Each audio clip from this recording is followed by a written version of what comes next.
Hello everyone. Back again with film recaps. In this video, I'm going to recap one of the thriller suspense films from 2016, titled Pet. Before we get to the storyline, I'd like to wish everyone a happy and great day. Without further ado, let's get straight to the storyline. The movie opens as a man named Seth wakes up to an alarm early in the morning. After having breakfast, he heads to his job, which is at an animal control shelter. He seems to be deeply fond of the dogs there, whom he carefully looks after, and feeds every day. Later, while Seth is heading home on the bus, his attention is drawn to a beautiful girl writing in a notebook. He immediately approaches her and greets her by name, Holly, which leaves the girl surprised as she doesn't recognize him. Seth explains that they were in the same high school, and everyone used to know Holly, as she was quite popular. Seth asks if she's a writer, but she denies it, and claims she's just a waitress. After an awkward conversation, Holly gets off the bus before Seth even gets a chance to ask her out. It was nice to see you again. Nice to see you too. Hey, if you're not doing anything, get a coffee. That night, Seth searches for Holly on social media, and soon finds her Facebook profile, which reveals that she's single. The next morning at work, Seth asks the security guard, Nate, about how to win over a girl he likes. Nate gets irritated since they aren't close enough to discuss such things, yet he still advises Seth to be confident. Later, while working, Seth makes a strange discovery in the animal control facility, when he notices a door that leads to an abandoned room. Upon returning home, he once again begins obsessively stalking Holly's profile, and notes her likes and dislikes. The next morning, Seth rehearses how to talk to Holly. Up next, he arrives at the restaurant where she works, which he tracked down from her profile. When Holly comes to take his order, Seth reminds her of their encounter on the bus, but to his shock, she insists she doesn't recognize him. The situation quickly turns awkward, and he compliments her hair, which only deepens her discomfort. Later, while Seth is having his meal, Holly approaches to see if he needs anything else. He seizes the moment to ask her out to her favorite singer's concert, but Holly flatly refuses, claiming she has a boyfriend. Seth refuses to believe this, so the visibly unsettled waitress drops the receipt on the table and walks away. In the evening, we see Holly heading home after work, but she senses someone following her, and we see that it's none other than Seth. Holly quickly rushes to her apartment, where she greets her roommate, Claire, and tells her about the creepy guy. Holly then gets a drunk call from her ex, Eric, who wants to see her, but she refuses and hangs up. Later, we see the two roommates drinking together, during which Claire asks her friend to forgive Eric for what happened and move on, but Holly says she cannot do that. The next morning, when Holly arrives at work, she is shocked to see that someone has sent her a bouquet of roses, with a card that says, "Be mine." In the evening, she arrives at the bar where Eric works, and he apologizes for drunk dialing her last night. She asks him not to send her roses anymore, but he says he didn't, which leaves Holly shocked. Eric then asks her to get back together, but Holly seems hesitant, as he cheated on her in the past. Suddenly, Seth also arrives at the bar, and sits at a nearby table to overhear their conversation. Later, Holly leaves the bar, and writes something in her notebook, right when Seth approaches and strikes up a conversation. He then shockingly admits that he was the one who sent her the roses, so Holly recognizes him from the restaurant, and angrily asks what the hell he wants. He attempts to express his feelings, but a furious Holly hits him and storms back into the bar. When he continues bothering her, Holly calls Eric, who immediately steps in and viciously punches Seth. Eric then throws the guy out of the bar, but Seth is overjoyed when he spots Holly's diary lying outside.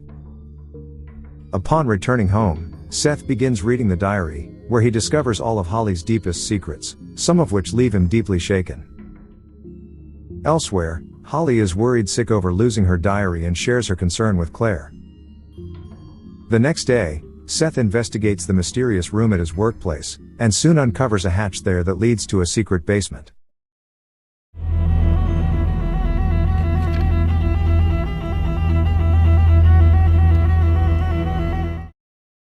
Over the following days, we see him constructing a cage in that basement using tools ordered online, and instructions from a WikiHow tutorial.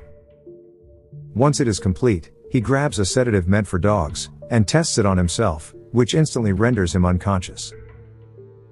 The scene then cuts to a few days later, where Holly is heading home late at night, when she senses someone following her. We see that it is none other than Seth, so at one point, Holly takes out pepper spray and strikes the man, who turns out to be an unfortunate homeless guy. A panicked Holly runs away, while Seth watches everything from the shadows. Shortly after, Holly returns home, but it doesn't take long for Seth to break in through a window.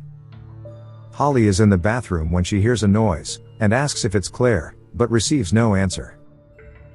Up next, she goes to her bed to sleep. But then,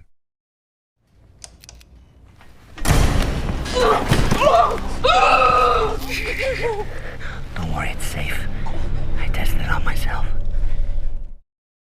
Later, Seth arrives at his workplace, where he tries to smuggle Holly's body by stuffing her into a massive box.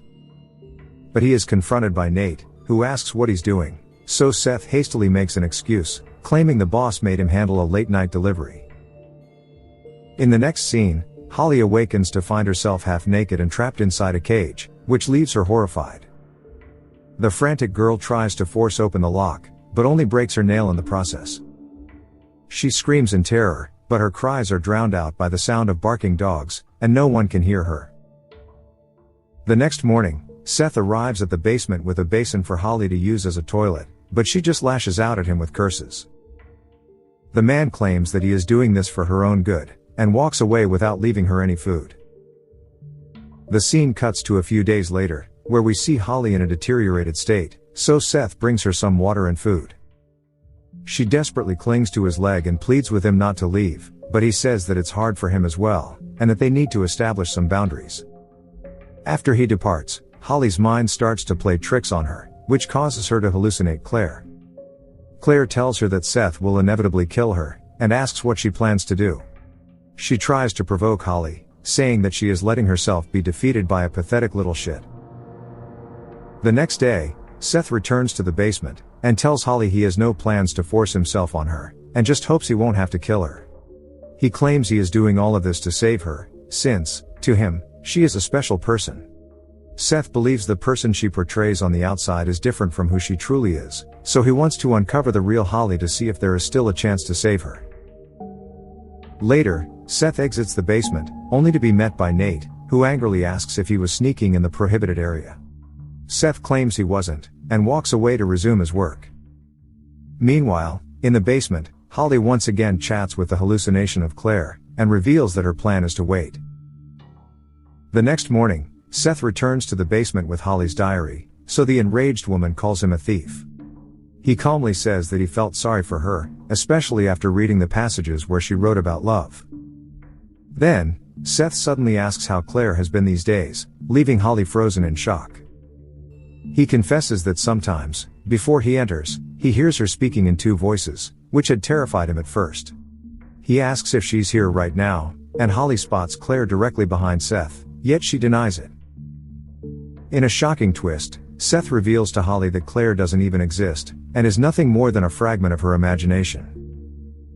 It is revealed that Holly and Eric were once engaged, but things took a twisted turn when he cheated on her with the real Claire, Holly's best friend. The scene then cuts to a flashback of the two girls heading home one night, during which Holly confronts her best friend about the betrayal. Claire nervously explains that they were drunk, and it meant nothing, but Holly erupts in rage and drives the car recklessly, which causes a violent accident. Both survive the crash, but Holly shockingly takes out a shard of glass from her body, and thrusts it into Claire's eye, which instantly kills her. In the present, Seth recounts all of this to Holly, who insists that she is a writer, and that it was all fiction. But Seth explains that this is why he didn't go to the cops immediately, and followed her for a few days to be sure. In another bizarre twist, we learn that Holly is actually a serial killer, and Seth had witnessed a string of brutal murders she committed while heading home at night. Despite everything, Seth insists that he locked her up to save her, and prevent her from harming anyone else. Holly seems visibly moved by this, and desperately asks him to save her. After Seth leaves, Claire appears again, and applauds Holly for her Oscar-worthy performance. It turns out the woman was just acting to make Seth believe that there is a chance to save her. The next day, Seth returns to the basement, and asks Holly why she committed all those murders, and why she didn't stop at Claire.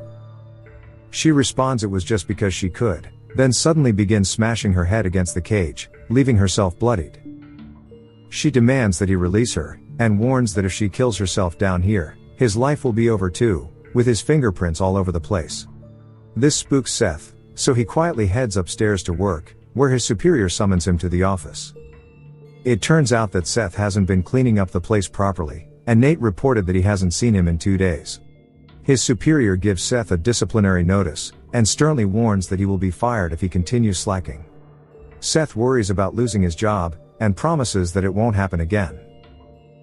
The next day, he heads to the basement through the abandoned room, which is noticed by Nate again. Seth soon approaches Holly, and only gives her a bar of chocolate as food for pulling a stunt last time by banging her head. He proceeds to leave, but Holly decides to manipulate him, and says that she dreamt last night about them living together in a house by the beach. She says they were happy, and maybe that's how things are supposed to be. This finally softens Seth's heart, so he agrees to get some snacks for her from the vending machine. Afterwards, Seth leaves the room, and Nate, who suspects something is wrong, opens the door to the abandoned room, which soon leads him to the secret basement. There, his eyes widen in horror when he sees Holly locked in a cage. She is happy to see him, and urges him to find something to break the lock, insisting there's no time to waste. Nate desperately tries to unlock it, but unfortunately, Seth returns with the snacks and is shocked to see him. But surprisingly, Holly notices him and instead gestures for Seth to kill Nate. Seth hesitates, but when Holly begins speaking about how true love requires sacrifice to Nate, Seth immediately strikes Nate on the head, before brutally stabbing him multiple times. Despite the brutal attack, Nate is still alive, so Holly urges Seth to finish him off with a cinder block. Seth hesitates at first, but under her pressure, he finally gives in and smashes the poor man's head and kills him. One more time. Seth is shattered by what he has done, but Holly calms him, and gives him instructions on how to dispose of the body. Seth obeys, and removes the dead man's teeth and fingerprints so he cannot be identified. He then mutilates the body, and feeds it to the dogs at the shelter. He then incinerates what remains, and Holly coaches him on exactly what to say. Seth thus calls his superior, claiming Nate left him in charge, and didn't return. Later, he finally disposes of the teeth in a nearby river, erasing the last traces of his crime. After this incident, Seth is consumed by guilt over his actions, but Holly coldly tells him it gets easier, and that the first time is always the worst. Seth insists it was just an accident, but she disagrees, claiming they are both the same, and were born to do this. Seth argues that he had no choice, and that everything he did was to save Holly from committing more crimes. He begs her to change, so he can let her out, and they can live their lives together. At this moment, Holly tries to seduce him, but Seth refuses her advances, so she accuses him of not loving her. Seth insists that he does love her, but Holly becomes very upset, prompting him to leave the basement. In the next scene, a detective arrives at the shelter to interrogate Seth about Nate's disappearance. Seth claims that Nate received a call, had to meet someone that night, and left him in charge. However, the detective quickly notices multiple gaps in his story, as there was no record of anyone leaving the building that night, and Nate's phone records show no incoming call at that time. Seth tries to act very normal and innocent, but it becomes clear he won't be able to keep it up for long. Sometime later, Seth goes to see Holly to feed her, but she refuses to eat, as she's still mad at him for rejecting her advances. This continues for days, and when Seth asks what's wrong, Holly coldly tells him that he cannot save her, or give her what she needs. When Seth asks what that is, she replies that she needs proof of true love, and demands that he cut off one of his fingers. Seth is horrified and immediately refuses, which only drives Holly to manipulate him further. She tells him that she thought he was the one person who would truly be there for her in the end. As Seth turns to leave, Holly bitterly tells him not to come back if she is nothing more than a pet to him. Later, we see that Seth is deeply affected by her words, so after some consideration, he once again returns to the basement with a knife. He begins to painfully sever his own finger, while Holly watches with twisted amusement and satisfaction. However, the moment he's done, Holly snatches the knife and threatens to slit her own throat if he doesn't open the cage door. Panic overwhelms Seth, and he reluctantly unlocks the door, which sets her free. Holly then approaches him, and says that he saved her, and that's why she loves him. She pulls him into a passionate kiss, only to suddenly slice his throat open. At this moment, she once again sees the vision of Claire, who appears to open the door for her. The scene then cuts to some time later, when Holly is now back with Eric, and the two are happily living together. While the couple is having breakfast, we learn that Holly is now a published writer, and has released a story clearly inspired by her own life. Just then, a message appears on Eric's phone, and when Holly checks it, she realizes he is cheating on her again. She then glances at a knife and briefly contemplates killing him, but ultimately suppresses the urge before handing him the phone. Later, Holly travels to an abandoned warehouse, where she approaches a cage holding a man captive. She calmly tells him that earlier that morning she almost hurt Eric, but managed to stop herself because she thought of him. At this point, we realize that the man is none other than Seth, now so brutally mutilated that he can barely see or speak. It seems that Holly has finally stopped killing people, and instead channels all of her murderous urges onto Seth. In the end, Seth managed to save Holly, but at the devastating cost of his own freedom and life. Okay guys, thanks for watching. See you again in the next video.